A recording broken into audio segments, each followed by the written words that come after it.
Son, you made a tactical error, my dudes. Getting something wrong can be a pain in the ass. Speaking personally, making stupid mistakes that make it into the public domain can not only leave you feeling like an idiot, but also lead to other people believing that you're an idiot as well. I never make mistakes, Dave. Davey wrote today's script. I just read it. I never make mistakes. I just, it's always your fault, Dave. I'm a perfect human being. Never. No errors. Especially not with pronunciation. Obviously, the best way to approach such situations is to immediately own them, which is why when a typo made it look like ostriches... Which is why when it made... Which is what? You're killing me here, Ziggy. You're fucking killing me. Which is why when a typo... Just in your own time. Which is why when... Oh, for fuck. Which is why when a typo made it look like I thought ostriches came from Australia rather than Africa, I quickly posted a comment to the 201,000 people who watched the video explaining the situation and apologizing. Well done. Slow clap. Wait, how is a typo? It's like, oh yeah, no, I meant to type Australia. I meant to type Africa, but I typoed Australia. That's like, Austria and Australia I get, but there's no typo there. Remember, all you boys and girls who harbour dreams of becoming writers, proofreading is key. Although my mistake was quite a small one in the scheme of things. Dude, I don't know about that. It's pretty dreadful. Like, not knowing where ostriches come from? I mean, I'm just joking. I don't give a shit. Who gives a shit? If it had led... Are you freaking kidding me? And even if it had led to a few people believing that ostriches were native to Australia, it probably wouldn't have been too much of a big deal. It is sloppy work and it reflects badly on everyone else involved with the video. Good news, Dave. Don't care. Unfortunately, when mistakes or on occasion outright fabrications mention real people, the potential ramifications could be a lot more serious. And I'm not just talking about potential litigation. Okay, I was just immediately thinking litigation. Like that one time I said something that I wasn't supposed to. Or like I just got slightly wrong. Or the writing got slightly wrong. And then I said it. And then it got an angry legal letter from a very famous person. Go on. I can't say more. I literally can't say more. Certain British tabloids, especially, have gotten by for a very long time working under the maxim of publish fast and apologize later. And this has led them to not only having to print the aforementioned apology, but also pay huge amounts in settlements. Good. I mean, like, if you do something and you're like, you know better, there should be consequences. In today's episode, we shall take a look at some of those stories and those apologies and those settlements. Just before we continue with today's video, I want to tell you about something that's been a game changer for so many guys out there, but not for me, because I am super bald, and that is Keeps. Now look, as I just said, I'm already bald, but some of you might be just going bald. You might be thinking you are going to go bald because your whole family is bald. This was me in my early 20s. And you might be thinking I'd like to have my hair a little bit longer, and that's where Keeps comes in. Look, if it was 10 years ago, oh god, 15 years ago now. I've been bald a long time. I'd be all over Keeps. It's an online subscription service that makes it super easy and affordable for men to tackle male pattern baldness from the comfort of their home. No more awkward doctor's visits or trips to the pharmacy. Just complete an online consultation and a licensed medical provider will tailor a treatment plan specifically for you. And the best part, they deliver the treatment right to your door in discreet packaging so you can it's just subtle, isn't it? It's nicer than having to go to the doctor and the pharmacy and be like, no, just definitely losing my hair. Nothing. You could choose delivery options of 3, 6, or 12 months, and you can adjust, pause, or cancel your plan anytime. Keeps offer clinically proven treatments that will stimulate hair growth. Plus, hair thickening shampoo, conditioner, and styling pomade. Make your hair look its best. God, it's been a long time since I've used any of that stuff. And here's a fun fact. Over the last 6 years, Keeps have treated over 1 million men. That's a lot of happy guys with great hair. Oh, rub it in, why don't you, Keeps, with your ad copy? Thank you to Keeps for sponsoring this video. For a special offer to get started, go to keeps.com/Simon or click the link in the description below. That's keeps.com/Simon. And now back to today's video. Washington Post and Janet Cook. Who the Janet Cook. In 1981, Janet Cook was awarded the Pulitzer Prize for feature writing on an article she published in the Washington Post called Jimmy's World. Okay, maybe I should know who this person is. They want a fucking Pulitzer Prize. Here is the introduction to that article. Jimmy is 8 years old and a third-generation heroin addict. A precocious little boy with sandy hair, velvety brown eyes, and needle marks freckling the baby-smooth skin of his thin brown arms. He nestles in a large beige reclining chair in the living room of his comfortably furnished home in southeast Washington. There is an almost cherubic expression on his small round face as he talks about life, clothes, money, the Baltimore Orioles, and heroin. What the fuck? Is there a type 8 years old? What the fuck? Precocious little scamp, ain't I? No one's injecting heroin at 8. He has been an addict since the age of 5. His hands are clasped behind his head, fancy running shoes adorn his feet, and a striped Izod t-shirt hangs over his thin frame. Bad, ain't it? He boasts to a reporter visiting recently.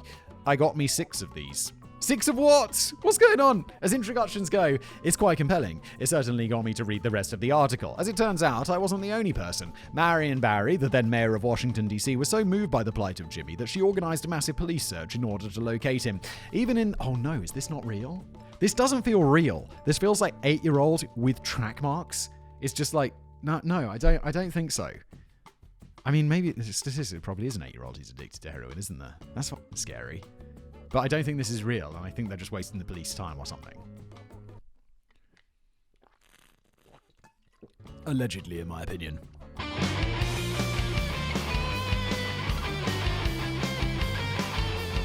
Even in these pre-internet days, as the newspaper article spread, public pressure began to mount, and although the search was intensified, this pitiful young boy was never located, and Barry started telling people that he had either died or been entered into a treatment program. Of course, we now know that there is a very good reason for this. Jimmy, the house he lived in, and his heroin-addicted mother and stepfather never actually existed. I mean...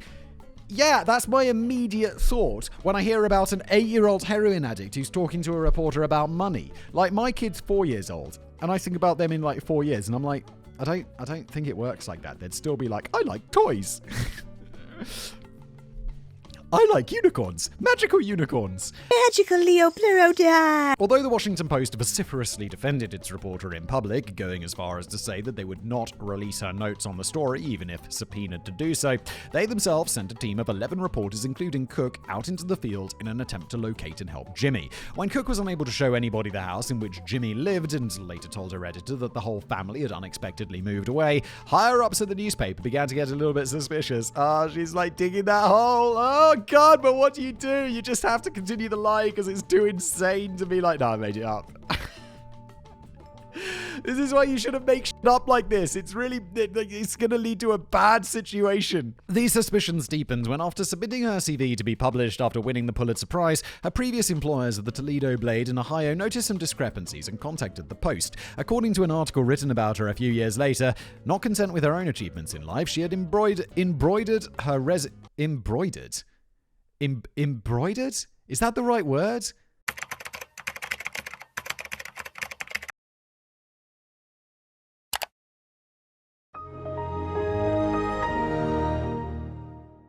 Embroidered her resume, claiming a BA, magna cum laude, from Vassar, an MA from the University of Toledo, and fluency in several languages. When the time came to provide a curriculum vitae for the Pulitzer Committee to be published if she won, she added a year at the Sorbonne and a couple of more languages for good measure. You've won the Pulitzer Prize for something that you made up. So you're just like, yeah, fuck it, might as well, just go for it. Yeah, I also speak... yeah, fucking I speak Dutch, why the fuck not? Cook would eventually admit that she had fabricated the entire story, and the Post would publish a retraction along with a request that she be stripped of the award. As for Cook, she vanished into journalistic obscurity. I hope she did get stripped of a Pulitzer, because you shouldn't be a Pulitzer is for like... a journalism Pulitzer is for journalism. I'm glad you're here to tell us these things. If you just made it up, you should be aiming for like a Pulitzer in fiction, which you're probably not going to win. Because like, as I always say, if you want something to be more compelling and you're not very good at writing, just put the words based on a true story in front of it, because that just makes everyone be like, whoa, okay, whoa. According to an article written by her former boyfriend Mike Sager, she is living within the borders of the continental United States within a family setting and pursuing a career that does primarily involve writing. Hopefully, this writing only includes fiction, a topic for which she does at least demonstrate quite a flair. Melania Trump and the Daily Mail. Oh, shit. I like neither of these people. Allegedly, in my opinion. Undoubtedly most famous being the third wife of convicted criminal and former... he was just convicted the other day. And former United States President Donald Trump, Melania Trump... Charming. has been the subject of many articles over the last few years. For the record, I'm not in favor of this. Although you could possibly make a journalistic argument that the lives of politicians' family members are in the public interest, in reality, stories covering them fall broadly into two categories. One, any slightly questionable behavior undertaken by said family member is used as ammunition against the politician, which makes about as much sense as me being denied a job in a bank because my Uncle Gary was a massive fraudster. Two, the media use it as a free opportunity to criticize someone who probably didn't actually want to be in the public eye in the first place. Yeah, this is fair. I think it's unreasonable. I think we should have more respect for people adjacent to famous people. Because famous people choose to be there, their families don't. I'm a little bit self-interested in this, but you see, I think that makes perfect sense. From what I have read about Melania Trump, she really does seem to just want a quiet life. So despite the fact that she clearly has very bad judgment, what the Daily Mail did to her was rather unfair in my opinion. So, what did they do? In August 2016, they published an article with the headline, "Naked Photo Shoots and Troubling Questions About Visas That Won't Go Away. The Very Racist Past." Are we really back to this again?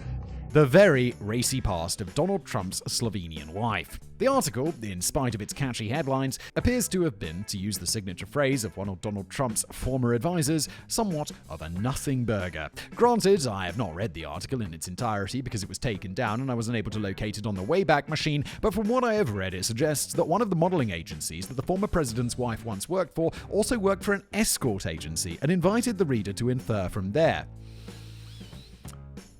Well, isn't that the whole point of when you do something like that? It's to avoid the legal mess of actually saying it, because you're like, didn't say that.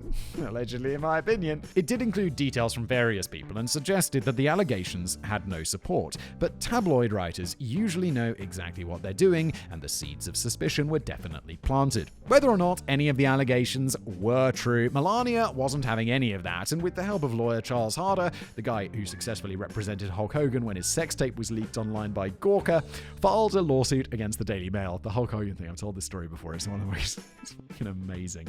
Where he's that sex tape leaked by Gawker, and Peter Thiel, a mega billionaire. Gawker outed him as being gay a decade before or whatever. And he was just waiting for an opportunity to end Gawker. So when they did that to Hulk Hogan, he's like, I'm just going to pay all your legal fees, Hulk, and we're going to take these fuckers down. And he did.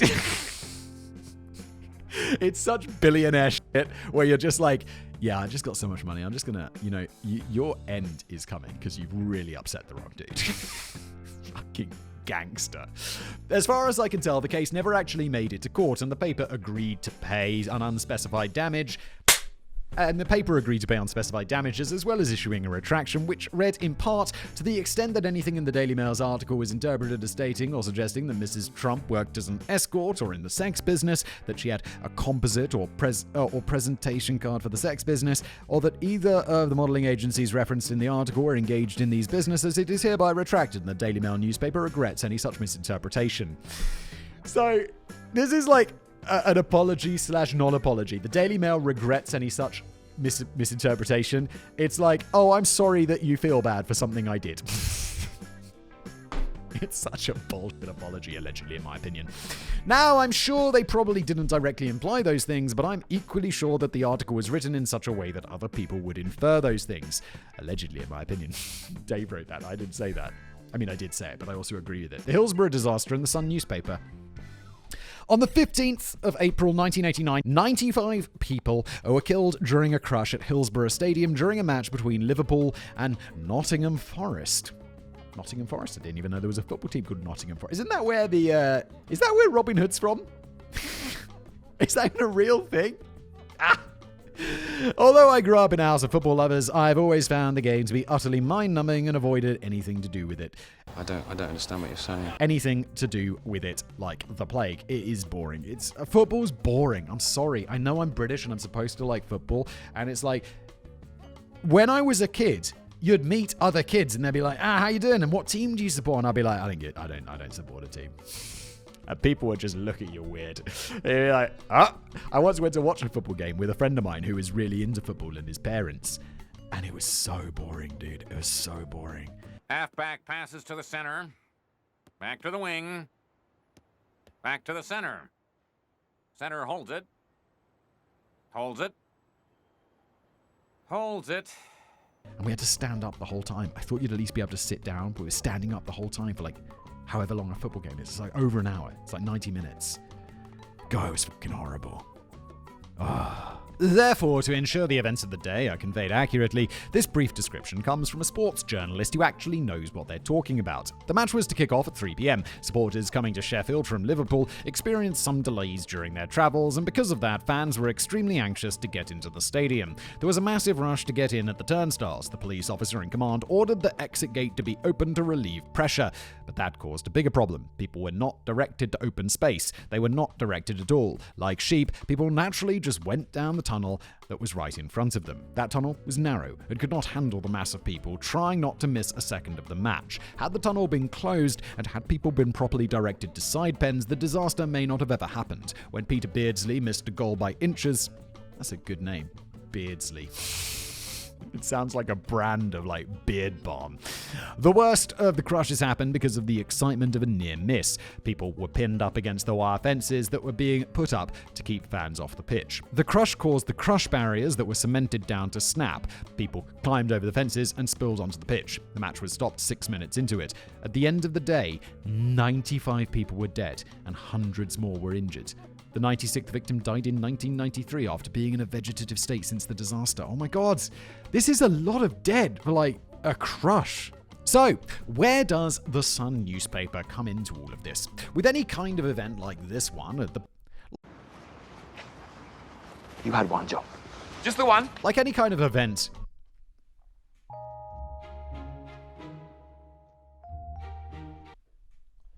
with any kind of event like this, one of the first things that the public wants to know is exactly who is to blame. Initially, the finger of blame was pointed very squarely at the police, but less than keen on that idea, several members of the South Yorkshire Constabulary gave off-the-record briefings to journalists in which they put the blame squarely on drunken Liverpool fans. Taking this new idea and running with it, The Sun released an article under the headline The Truth, with 3 further sub-headlines which read, "Some fans picked the pockets of victims. Some fans urinated on the brave cops. Some fans beat up a PC giving kiss of life." What are you doing? Why would you say... What? Although then editor Kelvin Mackenzie would apologise in front of a Commons Commission in 1993, he somewhat ruined that apology in 2006 when he said that he had only apologised because Rupert Murdoch had instructed him to, adding, "I wasn't sorry then, and I'm not sorry now." Bro, just let it fucking go. Just let it go. Jesus. Why would you say that? The newspaper as a business has offered several apologies, including one in 2004, when it said that it had committed the most terrible mistake in its history. Given that an independent investigation, the results of which were published in 2012, stated that no Liverpool fans were responsible in any way for the disaster, I personally feel that this is the least they could have said. One thing I did not know, but in hindsight probably should have realised, is that throughout Merseyside, the Sun newspaper is, to this day, almost universally boycotted. Couldn't happen to anyone more deserving. Holy sh**. Wow. Son, you made a tactical error, my dudes. During the 3 years I spent living in Ellesmere Port, a town just outside of Liverpool, I learned about this and what was perhaps the most stressful day of my life as a parent. Listening to the radio one day, I discovered that the aforementioned newspaper was running a deal whereby if you collected several tokens, then you would be entitled to an exceptionally cheap holiday. Although I genuinely have no interest in anything written in the Sun, I am as susceptible to a cheap holiday as anybody, so while my wife was at work, I set off to the local paper shop carrying my 8-month-old son in a baby sling across my chest. When I was about 50 meters from the shop, for Americans, 50 meters about 95 Ariana Grande. Come on, man, you got this. When I was about 50 meters from the shop and... Almost there. When I was about 50 meters from the shop, an old lady started shouting at me from down the street. Curious, I stopped to see what she wanted, only to have her run up to me and demand to know my name and address so that she could contact social services. When asked why this might be, she told me people like you shouldn't be out on their own with children. It's a fucking disgrace. Slightly shaken by this, I hurried into the shop and asked for a copy of the Sun newspaper, only to have the angry man behind the counter scream at me, "You can't buy that shit round here." What is going on in your life? Bearing in mind I had no idea as to exactly why this was at this point, I made my way home in somewhat of a bemused state, wondering just what the fuck is wrong with everybody.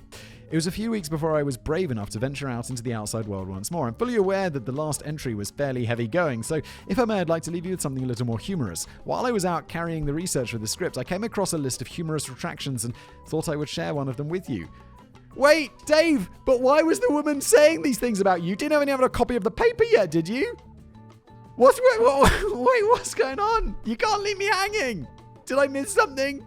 It's very unsatisfying, isn't it? There is an error printed in a story titled Pigs Float Down the Dawson on page 11 of yesterday's Bully. The story, reported by Daniel Burden, said more than 30,000 pigs were floating down the Dawson River. What Barrel Piggery owner Sid Everingham actually said was 30,000 pigs, not 30,000 pigs. That's really fucking good. The Morning Bulletin would like to apologize for this error, which was also reprinted in today's Rural Weekly CQ before the mistake was known. I have no idea if this is true, but I sincerely hope that it is. 30,000 pigs. Blocking up that fucking river. Thanks for watching.